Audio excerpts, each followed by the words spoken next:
English പേജിലേക്ക് ഏവർക്കും സ്വാഗതം.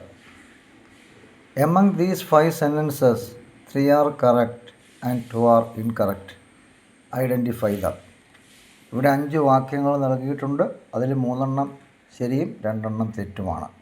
അത് ഐഡൻറ്റിഫൈ ചെയ്യാനാണ് പറഞ്ഞിരിക്കുന്നത്. നമുക്ക് ഓരോ വാക്യമായിട്ട് നോക്കാം.